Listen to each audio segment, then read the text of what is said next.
যে পাহাড়ের চূড়ায় যে বাড়ি ঘরগুলো দেখতেছেন এগুলো হচ্ছে ইন্ডিয়ার ডাউকি শহর আর পিছনে মেঘালয় পাহাড়।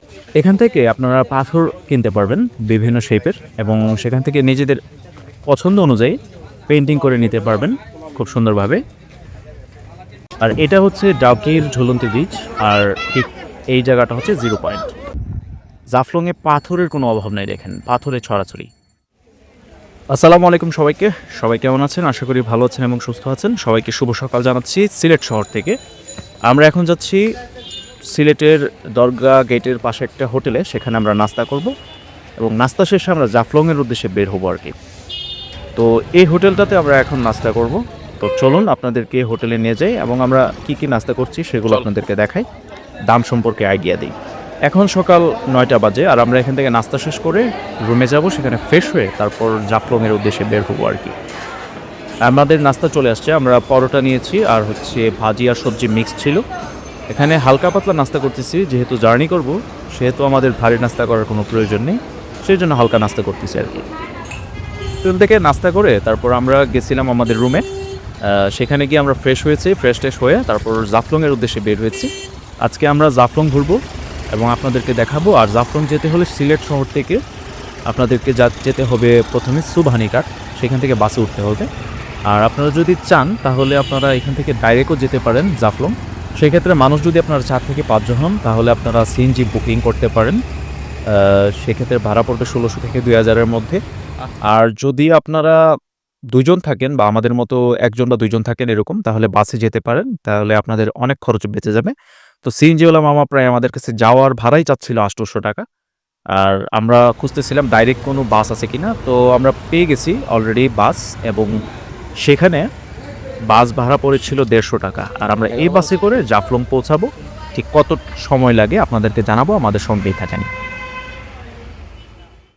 ঠিক 1 ঘন্টা পর পর সিলেট শহর থেকে জাফলংয়ের উদ্দেশ্যে বাস ছাড়ে। সেখানে লোকাল বাসও আছে, আপনারা লোকাল বাসেও চাইলে যেতে পারেন। সেক্ষেত্রে আপনাদের ভাড়া পড়বে 110 টাকা পার হেড। আর যদি ডাইরেক্ট আমাদের মতো যেতে চান তাহলে ভাড়া পড়বে 150 টাকা। সিলেট শহর থেকে আমাদের বাস ছেড়েছে সকাল 11টায়। আর ওনাদেরকে জিজ্ঞেস করেছিলাম ঠিক কতটুকু সময় লাগতে পারে। এই ডাইরেক্ট বাসে যদি আসেন তাহলে সেক্ষেত্রে আপনাদের 1.5 ঘন্টার মতো সময় লাগতে পারে, সেটাই আমাদেরকে জানিয়েছে এবং আমরা অপেক্ষা করতেছি আসলে কতটুকু সময় লাগে। তো দেখতে দেখতে প্রায় 1 ঘন্টা পর আমরা আসলে সিলেটের যে মেইন রাস্তা সেখানে ঢুকে গেছি, জৈন্তাপুর এলাকা যেটার নাম। এবং সেখানে ঢোকার সাথে সাথে এই অপরূপ কিছু প্রাকৃতিক সৌন্দর্য চোখে দেখতে পাচ্ছি আর কি। মানে বিষয়টা হচ্ছে, যখন আপনারা জৈন্তাপুর এলাকা পার হবেন তখন আপনারা এই মেঘালয় থেকে দূর যে পাহাড় সেগুলো আপনাদের চোখে পড়বে এবং সেখানে আকাশের যে মেঘ আছে সেগুলো আসলে পাহাড়ের যে চূড়া সেখানে টাচ করতেছে। বিষয়টা দেখলে আসলে আপনাদের মন অটোমেটিকলি ভালো হয়ে যাবে। মেঘলা আকাশ আর পাহাড়ের চূড়ায় মেঘগুলো মানে বাড়ি খাচ্ছিল আর কি, ধাক্কা দিচ্ছিল। বিষয়টা দেখে অনেক ভাল লাগছে বাস থেকে। তো আমাদেরকে বাস এখানে নামায় দিছিল, ঠিক 0 পয়েন্টের 3 রাস্তার মোড়। আমি আসলে জায়গাটার নাম জানি না। তো এখান দিয়ে যে তীর চিহ্নটা দেখাচ্ছে, ঠিক এই রাস্তাটা দিয়ে আমাদের জাফলংয়ের মেইন 0 পয়েন্টে যেতে হবে আর কি। আর আমাদের সাথে অনেক মানুষ আসছে জাফলংয়ের উদ্দেশ্যে। তো আমরা হাঁটছি জাফলং 0 পয়েন্টে যাওয়ার জন্য। আর এখান থেকে মনে হচ্ছে যে হাঁটতে, হাঁটতে অনেক দূর যেতে হবে। মানে রাস্তাটা অনেক দূরত্ব জাফলং থেকে, এখান থেকে জাফলংয়ের যে 0 পয়েন্টের রাস্তা সেটা অনেক দূরত্ব। আর এই রাস্তা দিয়ে যখন আপনারা জাফলং প্রবেশ করবেন তখন আপনাদের মানে চোখে এ ধরনের অনেকগুলো দোকান পড়বে। আর যেগুলোতে ইন্ডিয়ান কিছু জিনিসপত্র বিক্রি করতেছিল, কসমেটিক্স থেকে শুরু করে বিভিন্ন মসলা, চা পাতা, তারপর হচ্ছে আরো বিভিন্ন আইটেম, চকলেট থেকে শুরু করে সানগ্লাস, তারপর সাবান, শ্যাম্পু, মানে অনেক কিছু ছিল এখানে। আর দামও মোটামুটি রিজনেবল ছিল। কিছু, কিছু জিনিসের দাম ছিল অনেক বেশি। আর সানগ্লাসগুলো এখানে বিক্রি করতেছিল ১০০ টাকা। মানে এখান থেকে যদি আপনি একটু বেছে নেন তাহলে ভালো মানের সানগ্লাসও পেতে পারেন ১০০ টাকার বিনিময়ে। যেগুলো আপনারা ঢাকায় গেলে মিনিমাম ২০০-২৫০ টাকা লাগে ঢাকা থেকে কিনলে, আমরা যে সানগ্লাসগুলো কিনি সেগুলো। তো এই রাস্তা দিয়ে আমাদের জাফলং যেতে হবে 0 পয়েন্টে। আর প্রচণ্ড রোদ। আর আমি তো কি বলবো, আর একদম ঘেমে-টেমে অবস্থা, ১ম এই অবস্থা খারাপ হয়ে গেছে আমাদের। তারপর চলুন আপনাদেরকে দেখাই জাফলংয়ের সৌন্দর্য।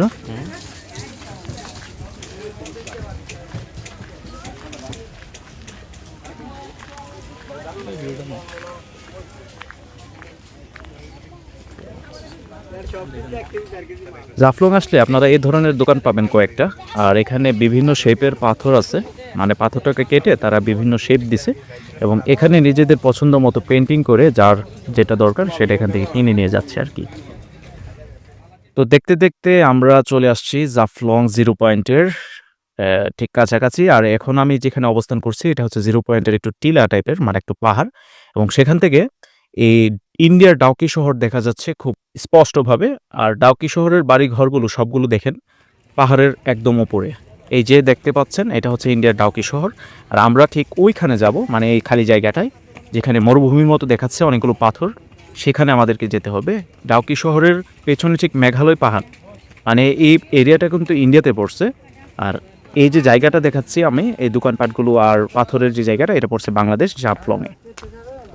আমাদেরকে এই পথ ধরে তারপর জিরো পয়েন্টে যেতে হবে। প্রায় এখানে 320টা সিঁড়ির মতো আছে। তো এই সিঁড়িগুলো বেয়ে তারপর আমাদেরকে ওই জিরো পয়েন্টে পৌঁছাতে হবে আর কি। মানে একবারে ডাউকি শহরের যে জিরো পয়েন্ট আছে বাংলাদেশ এবং ভারত সীমান্ত, সেখানে যেতে হবে এই 320টা সিঁড়ি বেয়ে। নামতেছি তো খুব ভালোই লাগতেছে, কিন্তু ওঠার সময় যে কীভাবে উঠবো সেটা এখন চিন্তা করতেছি আসলে। মানে এতগুলো সিঁড়ি ওঠার সময় এতটুকু স্ট্যামিনা পাবো কি না, চিন্তার বিষয় আসলে। তো চলুন আপনাদেরকে নিয়ে দেখাই জিরো পয়েন্ট জাফলং। সিলেট শহর থেকে প্রায় 1.5 ঘন্টা 1.5 ঘন্টার মধ্যে আমরা মেইন পয়েন্টে চলে আসছি। মানে এখন বাজে প্রায় 1:45টার মতো। আর আমরা এখন অবস্থান করছি জাফলংয়ের জিরো পয়েন্টে। প্রচণ্ড রোদ আর গরম, মানে জার্নির শুরুতেই আমরা অনেক বেশি টায়ার্ড হয়ে যাচ্ছি।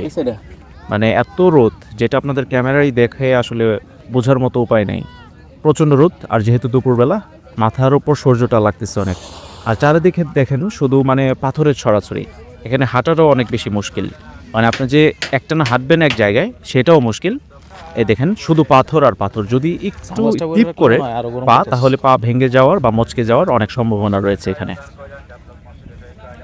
জাফলং এসে এভাবে পাথরের উপর যদি আপনি হাঁটতে না পারেন তাহলে আপনার এখানে আসার দরকার নাই। এখানে আসলে আসলে প্রচুর স্ট্রাগল করতে হয়। এই ধরনের যে নুড়ি নুড়ি পাথর এবং বড় পাথর রয়েছে সেগুলোতে খুব দেখে শুনে পা ফেলতে হয়, আর না হলে পা মচকে যাওয়ার খুব বেশি সম্ভাবনা রয়েছে এখানে। তো আমরা হাঁটছি, দেখা যাক কতটুকু যেতে পারি। দেখেন পাথরের ছড়াছড়ি, মানে যেদিকে দু চোখ যাবে আপনার সেখানে খালি পাথর দেখতে পারবেন। আর আমরা ঠিক ওইখানে যাব, ওই যে মেঘালয়ের পর্বত দেখাচ্ছি সেখানে আমরা হেঁটে হেঁটে যাব। এখান থেকে অনেক দূর, এবং এখানে অনেক পর্যটক রয়েছে। এখানে তারা গোসল করতেছে এবং নৌকা দিয়ে মায়াবী ঝর্ণার দিকে যাচ্ছে আর কি। বাংলাদেশের প্রকৃতির কন্যা হিসেবে পরিচিত এই জাফলং সিলেট জেলার দর্শনীয় স্থানগুলোর মধ্যে জাফলং হচ্ছে সবার পছন্দ। আমরা হাঁটতে হাঁটতে প্রায় কাছাকাছি চলে আসছি। এই যে দেখেন পাহাড়, আর এখানে আসলে আপনারা বিভিন্ন ধরনের সিট পাবেন বসার জন্য, কক্সবাজারের মতো। আর অনেক হকার তো আছেই, সেখানে খাবার দাবার খেতে পারেন যদি পেটে খিদা থাকে। আর আমরা এখানে অপেক্ষা করতেছি মায়াবী ঝর্ণায় যাওয়ার জন্য, নৌকার জন্য আর কি। তো সিলেটের জাফলংয়ে আসলে সবাই সেখানে ঘুরতে যায় ইউজুয়ালি, তো আমরাও সেখানে যাব। আর আপনাদেরকে দেখে নিয়ে হচ্ছে জিরো পয়েন্ট, মানে জাফলংয়ের জিরো পয়েন্ট। আপনাদেরকে ওই কাছ থেকে দেখানোর ইচ্ছা ছিল অনেক, মানে জিরো পয়েন্টে। তো সেখানে আমাদেরকে যাওয়ার জন্য বাধা দিছে, মানে পর্যটকদের সেই জায়গায় যাইতে নাকি নিষেধ, সেখানে ইন্ডিয়ান পর্যটক থাকে সেই জন্য আর কি। তো আমরা এখানে নৌকায় উঠবো একটু পরে। আমরা আসলে জাফলংয়ের যে স্বচ্ছ পানিটা, এটার একটা ফিল নিতেছি। আসলে আপনারা যখন এখানে আসবেন তখন আপনাদের মন যদি কোনো কারণে খারাপ থাকে বা কোনো ডিপ্রেশন থাকে, আসলে সেখানে অটোমেটিকলি আসলে সেগুলো কেটে যাবে। আমি মনে হয় যেটা সত্যি, মানে প্রকৃতির যে এত ভালো রূপ থাকতে পারে অথবা প্রকৃতি যে এত সুন্দর হইতে পারে, কখনো আপনারা যদি জাফলং আসেন তখন সেটা আপনারা ফিল করতে পারবেন। আর আমি একটু হাঁটতেছিলাম, মানে অনেক শখ হচ্ছিল তো পানির উপরে, পাথরের উপরে পানির মধ্যে হাঁটা।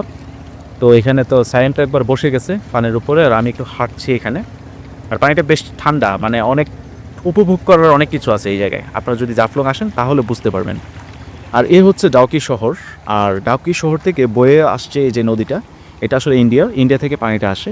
আর পানির প্রচণ্ড স্রোত রয়েছে। আর এইখান দিয়ে আমরা যাব হচ্ছে মায়াবী ঝর্ণা, এবং সেখান থেকে আমরা অনেকগুলো স্পট আছে সেগুলো ঘুরে দেখব যদি আমাদের হাতে সময় থাকে তাহলে। তো অনেকক্ষণ পানিতে হাঁটাহাঁটির পর আমরা ভাবলাম যে এখন যাওয়া যাক, যেহেতু সময় নষ্ট হচ্ছে। এখানে সময় না কাটিয়ে আমরা মায়াবী ঝর্ণায় যাবো এবং সেখানে পানি আছে কিনা সেগুলো দেখাবো আপনাদেরকে। তো ঝর্ণায় যেতে হলে আমাদেরকে প্রথম নৌকায় উঠতে হবে। আর নৌকা ভাড়া ছিল 100 টাকা আপ অ্যান্ড ডাউন। মানে আপনি সেখানে যাবেন, যাওয়ার পর নৌকার যে মাঝি থাকে সেখান থেকে একটা টিকিট কালেক্ট করবেন এবং সেখান থেকে টিকিট কালেক্ট করার সময় আপনাকে 100 টাকা দিতে হবে এবং 100 টাকা টিকিটটা সংগ্রহ করে নিয়ে সেখান থেকে বাকি স্পটগুলো ঘুরে দেখে আসার সময় যে কোনো নৌকায় আপনি যদি টিকিটটা তাদেরকে দেন তাহলে আপনাকে আবার এই পারে নিয়ে আসবে। তো সেই ক্ষেত্রে ভাড়া পড়তেছে আপ ডাউন 50, 100 টাকা। তো আমরা নৌকায় উঠে গেছি অলরেডি। আর আপনাদেরকে এই যে ডাউকি শহরের যে ঝুলন্ত ব্রিজ সেটা একটু দেখাই। এই হচ্ছে ডাউকি শহরের ঝুলন্ত ব্রিজ আর এই হচ্ছে জিরো পয়েন্ট। এখানে বিএসএফ আছে অনেক ইন্ডিয়ার এবং ইন্ডিয়ান যে পর্যটকরা আছে সেখানে ঘুরতে আসে আর কি। তো আজকে জাফলং থেকে আমরা বিদায় নিচ্ছি। তো নেক্সট পর্বে আমি আপনাদেরকে দেখাবো মায়াবী ঝর্ণা এবং খাসিয়াপল্লী, সেই স্পটগুলো। সে পর্যন্ত ভালো থাকবেন, সুস্থ থাকবেন, আল্লাহ হাফেজ।